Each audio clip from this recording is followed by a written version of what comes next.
அஜித் வந்து கொலை வழக்கில் நான் கண்ணால் பார்த்தேன், கொலை நடக்கும்போதும் பார்த்தேன். எல்லாரும் வந்து அடிச்சு தான் அவனை வந்து துன்புறுத்தினாங்க. அதை கண்ணால் நான் பார்த்தேன். ரெண்டாவது வேற எதுவும் கேட்குற கேள்வி இருந்தா நீங்களும் கேளுங்க, நானும் பதில் அடிச்சது வந்து 3 பேர் அடிச்சாங்க. முதல் எனக்கு தெரிஞ்ச 3 பேர் அடிச்சாங்க. 3 பேரை நான் கண்ணால் பார்த்தேன். அடிக்கும்போது அவர் பலமுறை வந்து தண்ணி கேட்டாரு, தண்ணி கொடுக்கல, தண்ணி கொடுக்காம இருந்தாங்க. நாங்களும் சொன்னோம் அடிக்காதீங்க தண்ணி கொடுங்கன்னு சொன்னோம், அவங்க கொடுக்கல. இருந்தேன். நான் எதுக்கு போனோம்னு கேக்குறீங்களா? எனக்கு வந்து அவர் வந்து தம்பி.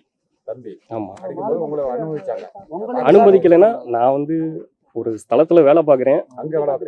நான் வெளியில வேற இடத்துல வேலை பாக்குறேன். அதை சொல்ல விரும்பல. கோசாலையில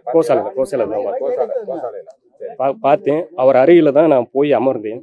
அமர்ந்து கேட்டேன், என்னடா நடந்துச்சு சொல்றா, உண்மையை சொல்றான்னு கேட்டேன். நீங்க யாருன்னு என்னை கேட்டாங்க. எனக்கு தம்பி தான் சார் அப்படின்னு சொல்லி நான் சொன்னேன். சரி நீங்க கேளுங்க, கேட்டா அவர் ஏதாவது உண்மையை சொல்றாரான்னு சொல்லி கேளுங்க அப்படின்னாங்க. சரி நான் கேட்குறேன் சார்ன்னு சொல்லி சொல்றா அப்படின்னு சொல்லி கேட்டேன். கேட்டதுக்கு அவங்க சொன்ன பதில், அடி தாங்க முடியல என்னால அப்படின்ற ஒரு வார்த்தை மட்டும்தான் சொன்னான். அதுக்கு மேல அவன் பேசல. ஆனா அவன் பக்கத்துல போய் நின்று அவளை ஸ்மெல் பண்ணும்போது எனக்கு கொஞ்சம் பதட்டமா இருக்கு, இருந்தாலும் சொல்றேன்.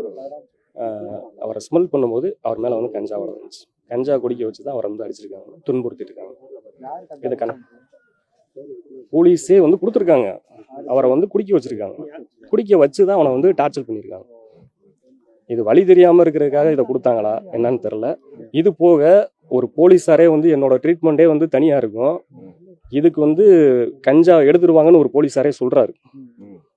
அதையும் நான் காதுல கேட்டுக்கிட்டு தான் இருந்தேன்.